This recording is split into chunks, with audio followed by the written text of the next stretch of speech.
Hey guys, it's Mike here and welcome back to another video on the channel.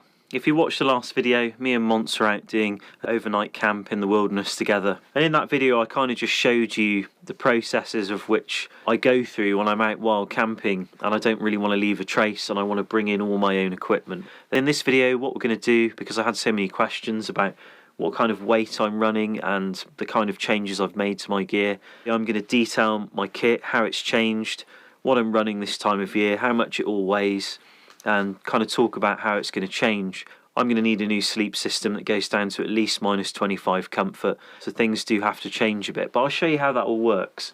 So let's get into it. For those of you who follow the channel, you'll be really familiar with the LK, and you know, there's a lot of people out there who use it, as I say all the time. I'm not the first person to start using it. I just started using it, I really liked it. It cost very little and it's just continued to be modified. It's a great pack, and as a frame pack it's very versatile. As I've talked about the load bearing capability of it, how it works, and I get asked really why I don't replace these shoulder straps. Well, that's because they don't bear any weight. They just keep the pack close to my centre of gravity, and all the weight is on this lumbar belt here, which sits just above your bum. So all the weight when you're hiking is essentially just on the lower part of your body. You feel the pain in your legs, you feel the pain in your bum, you know, while you're hiking along, whether you're going up and downhill, and you can really hike like that for a very long time. And that's the beauty of a frame pack, really. But let's weigh it, because it's going to be interesting for me. I've brought my little thing here to see what happens.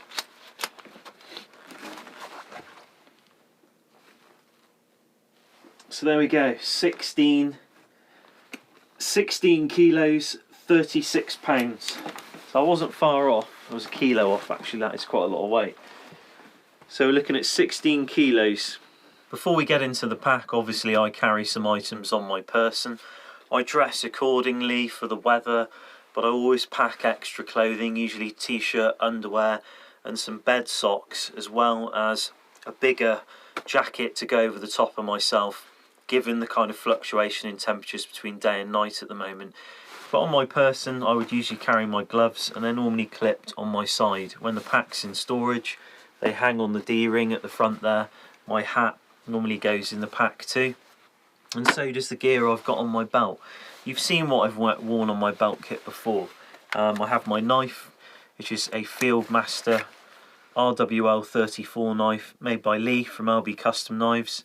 Hopefully he's resting in peace, and it's a lovely knife, I really like it, and it just goes like that underneath my clothing. I have my ferrocerium rod on my belt as well, one I made for myself, and I obviously make these for other people too. I have a clasp that I clip things onto. Sometimes my axe sheath goes on there, my gloves, but my gloves do have a carabiner on as well that allow me to just clip those on a belt too.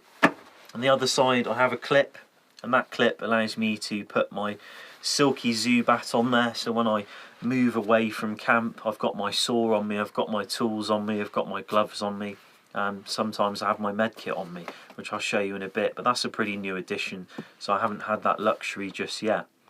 So down the side of the pack here I keep the silky Zubat, nice saw.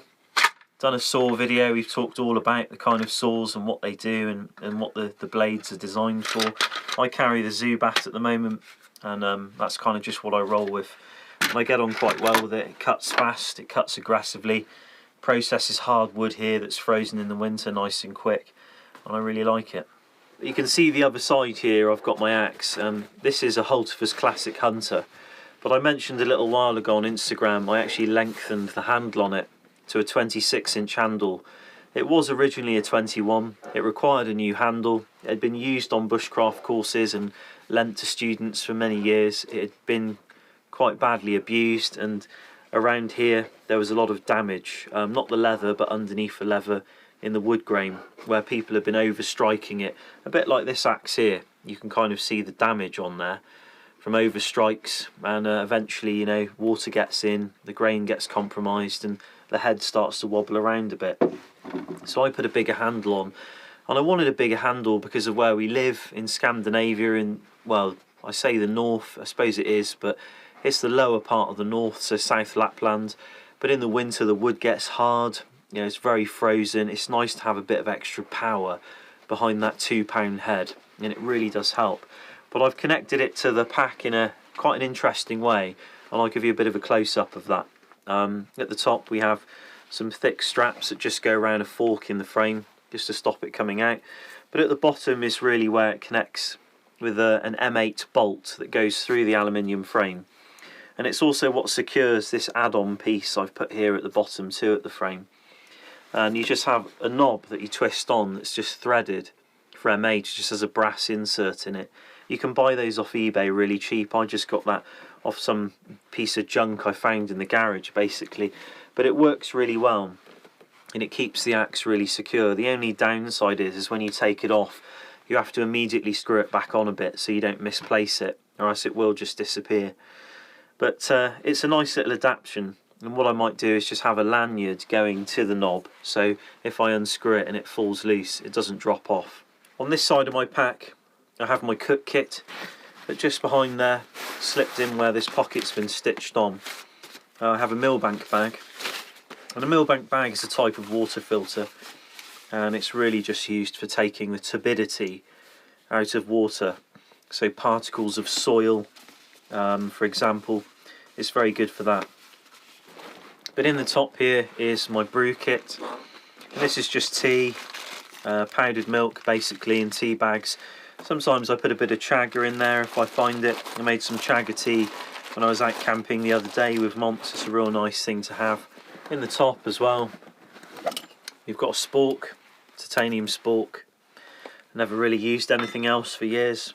You also have a fish mouth spreader, and the fish mouth spreader, as good as it is for spreading a pike's mouth open so it doesn't take your fingers off, it's really good for hanging pots, and you may have seen that on the video. I usually use that to hang my Pathfinder pot over the fire. But in here 1.3 litres of water roughly. I think this is a really good wide mouth system that that Pathfinder have developed. I really like it. This was bought for me as a gift actually. And you can obviously then hang that over the fire. And in the winter obviously you do get issues with it freezing, but you know, put it over a fire for a little bit of time and it generally melts. And in the very bottom we've got the lid for this as well. So this is usually what I cook my meals in. Usually cook oats, rice, pasta, and then I mix that with other things that I just cook over the open flame, as you've seen, like meat and fish. But I'll show you the food in a little while.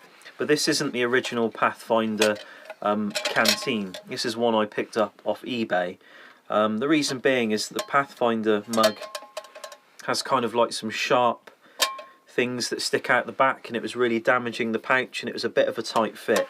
So I got this, and the handle sits much flatter against the mug and stops it damaging the pocket, and it fits great too. So that's my cooking system. It's very simple. Good for solo, not so great for groups though, that has to be said. This side has my food, but it's also the side that the Zubat sits on too. It's just a convenient place for the Zubat, but it has nothing to do with food really. But in here I carry a range of things, and I'll get everything out. And this is kind of what I carried the other day when I was camping. This is generally what I carry a lot of the time when I'm just out hiking. There's one thing missing from this food setup here, and that's normally trail mix, which is nuts and berries and other dried fruits. And the reason I carry that is because it's a really useful thing to mix with my breakfast and with soups, and even with your dinner as well, if you like that kind of thing in your dinner, which I do sometimes. And this is the thing that I try to do when I carry food, is I want things that mix together. So for example, I carry some rice, I carry a bit of sausage here.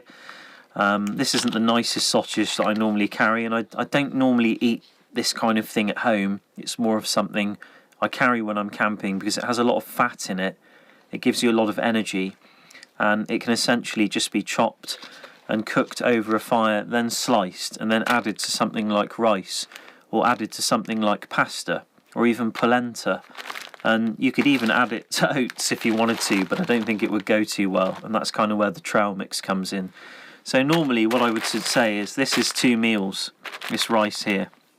You put a line down here, and in this litre bag you can carry about 4 servings of rice. That's what I normally would do. You can cut this in half and you can have that as 1 meal and that's the other meal, or even divide it. If you wanted smaller meals you could divide it into 3, which is probably a lot less greedy. So you've got potentially 3 meals in that.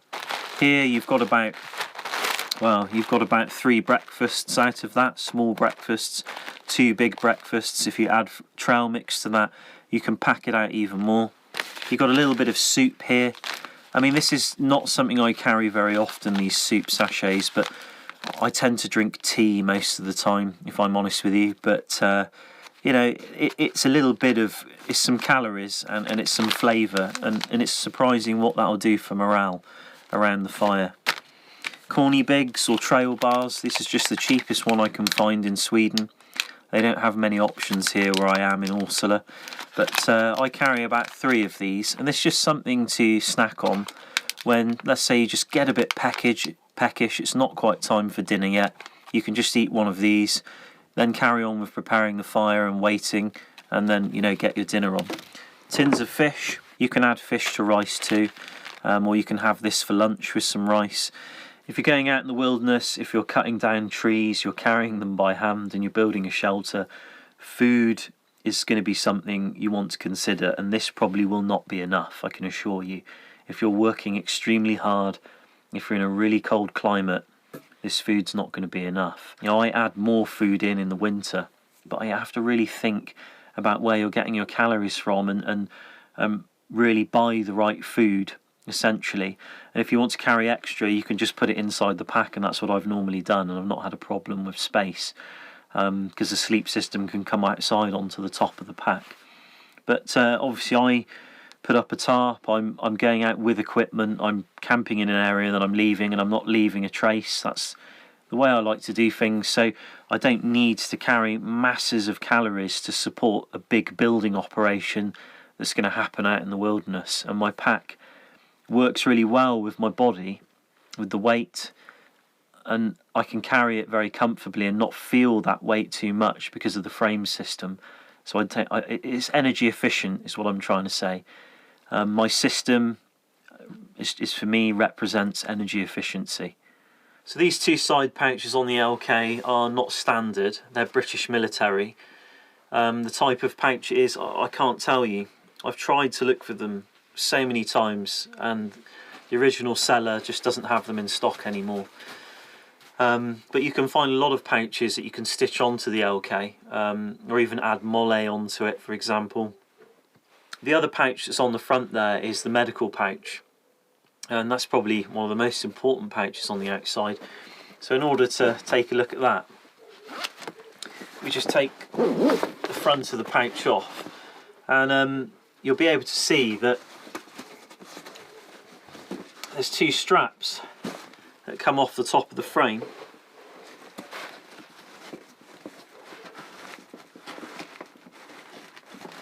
And I've stitched those onto the actual med kit, and the reason being is that comes off the actual pack, and then you connect these together with a carabiner and you sling that over your shoulder so you can carry a med kit away from the LK if you need to.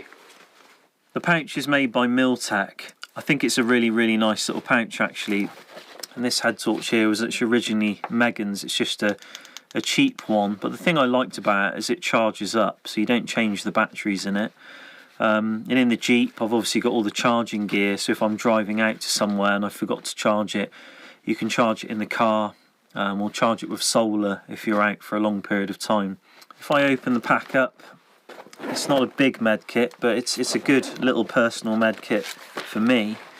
You'll see a number of things in there. An Israeli compression bandage just here, which is quite important. That's a really big bandage. I think that'll handle up to 1 pint, which is quite a lot of blood. But I got another big med kit in the Jeep as well, and one in the house, and the one in the Jeep has a tourniquet in there.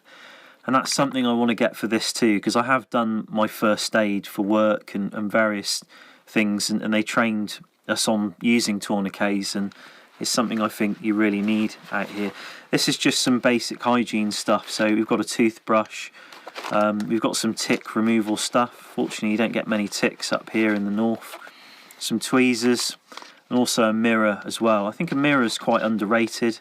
I mean, you could use it for signalling, of course, but you know, if you damage your eye, if you've got an injury on the face, it's nice to be able to have a look at it and remove something if you've got a thorn in there and be able to see it.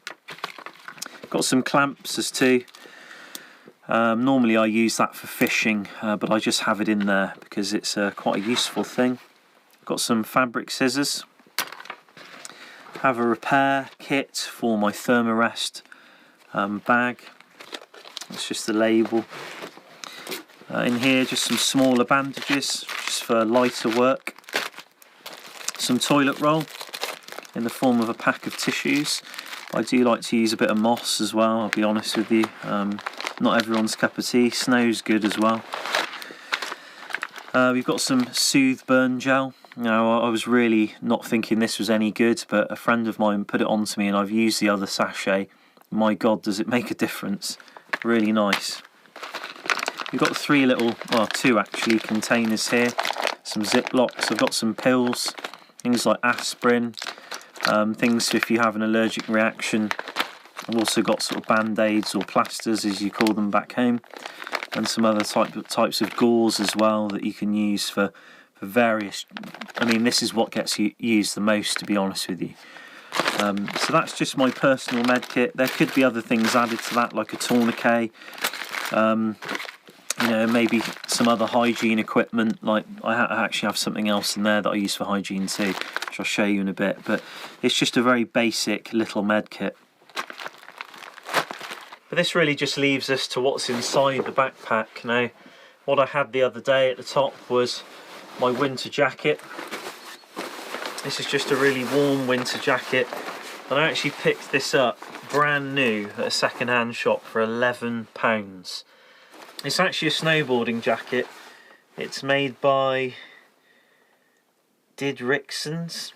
That's what it's called, DID Rixons, and it's just a snowboarding jacket basically. But for me, it's essentially all I've got right now, and underneath that I'd wear something like this, base layer, and in fact even over this a gilet, some sort of down gilet, just to provide extra insulation, because when it's like -20, even what I've got on now, including this, it's nowhere near enough unless you've got a heat source, like a decent fire going.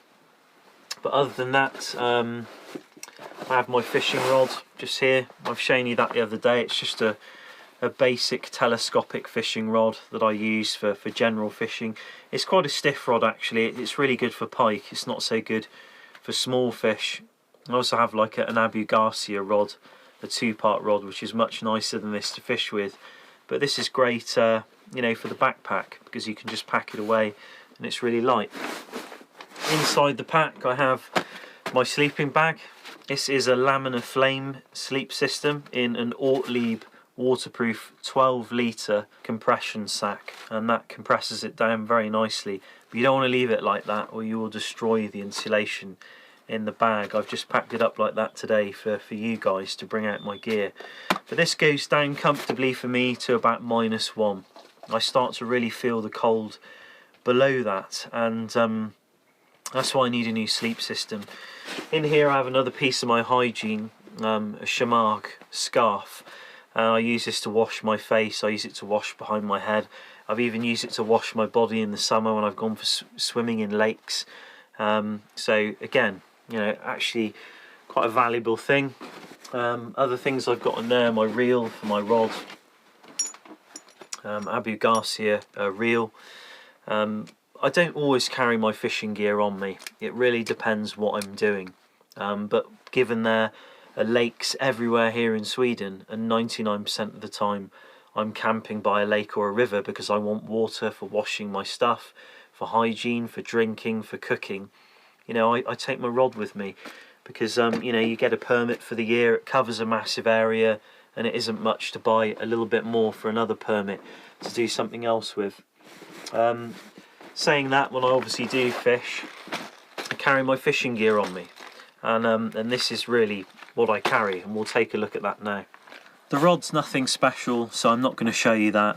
It's just a telescopic rod, and you've seen it in the last video and in the video before that where I was fishing for pike.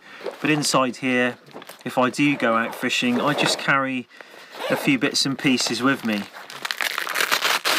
I have some lures in here, and most of it is for various types of common species you get here in Sweden. So, you know, you have a big pike lure there, it's a floating lure.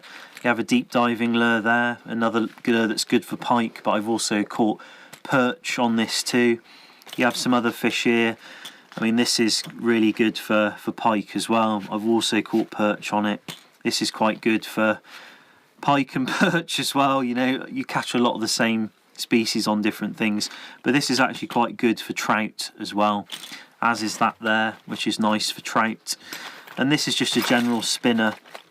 It's useful for pike, perch, small fish. You can catch trout, Arctic char on this as well.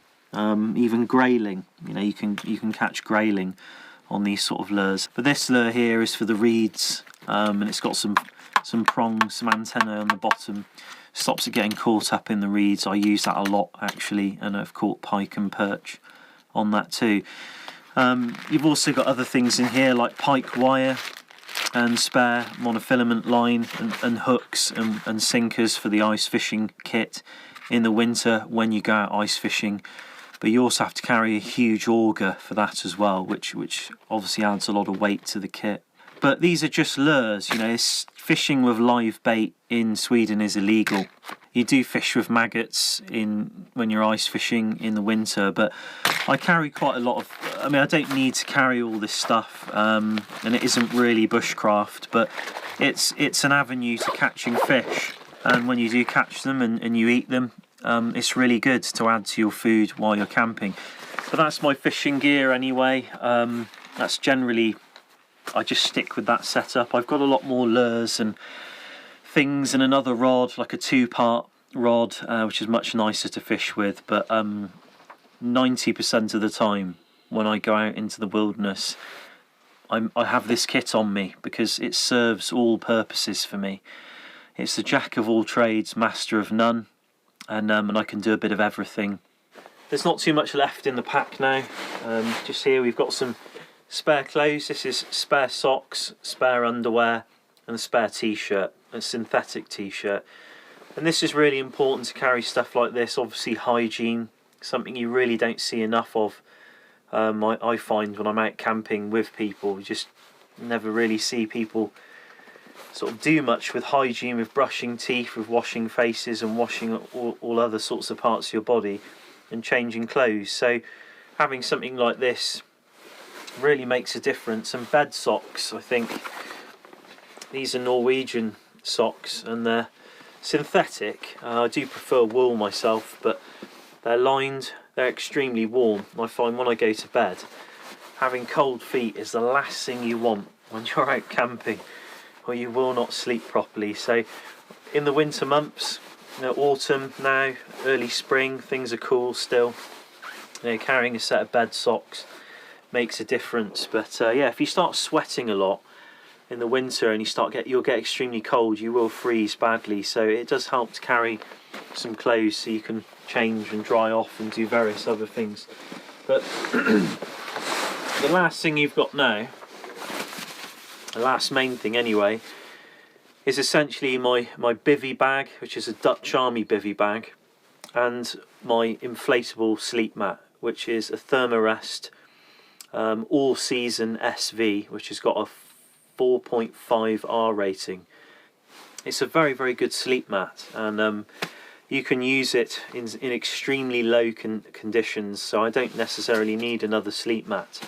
But this system, you may have seen me use it in my last video and videos before that. I just roll it all up as one, sling it out, put my sleep bag in it, and then any other clothing I need to put in there if I want to store things like a damp towel or other stuff to kind of dry off in the night. And it's a good system, and I do like bivvy bags, I must say. Other than all the sleep gear, there's a couple of extra things in here. We have some 550, always useful. I normally keep these two things in my pocket, but I've just forgot to take them out. We've got a sharpening set here, or I say a sharpening set, it's just to keep the knives in check. You've got a strop just here, and a Spyderco double stuff stone there. So that's useful. You know, maybe you get a little roll in the blade or something, and you need to sort that out before it turns into a chip. Something like that really helps out. But obviously another mod on the LK, putting in a camelback at the back there, that helps for hiking, especially in the summer. I use this mostly in the summer because when I'm hiking around and I'm losing a lot of moisture in my body, it's nice to be able to take a drink here and kind of replenish that. But other than that, if you have a look in the pack, you'll see that I put a foam kind of liner inside the pack, and that's mainly to keep its shape. But I also use this as a changing mat sometimes. I can kneel on it, for example, in the snow. I can sit on it. It's just something useful in there, a bit of foam. But it does serve purpose at giving the pack its shape and keeping some structure, which I quite like, because I don't like a floppy pack. That's just my thing. So that's pretty much our 16 kilos, but there is one piece of equipment I failed to mention, and that's my tarp, just here on the bottom of the LK35. I'm not going to get that out and display it because I have so many video clips of me using it. And if you check out the last video, even the video specifically about the tarp, you'll see how it works with the ridge line and me putting the tarp up.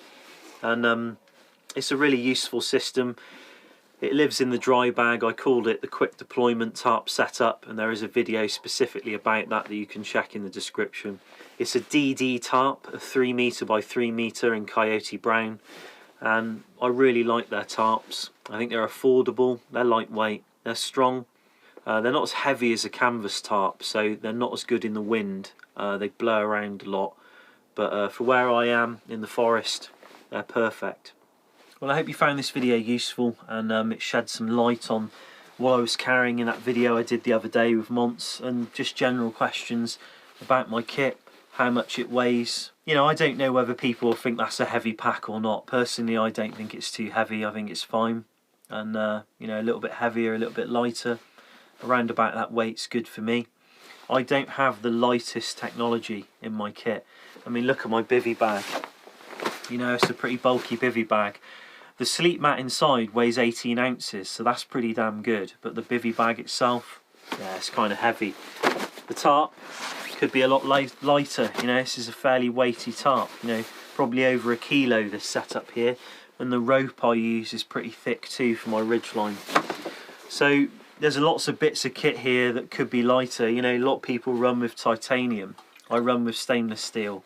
Personally, I prefer the longevity. And I don't mind the extra weight of gear as long as it serves a good purpose for me. I think that's the thing, really. If you go out camping and I'm in that bivvy bag and I'm really warm and I've got a lot of space to move and I'm comfortable, the bivvy bag has done its job for me, and I want to keep it.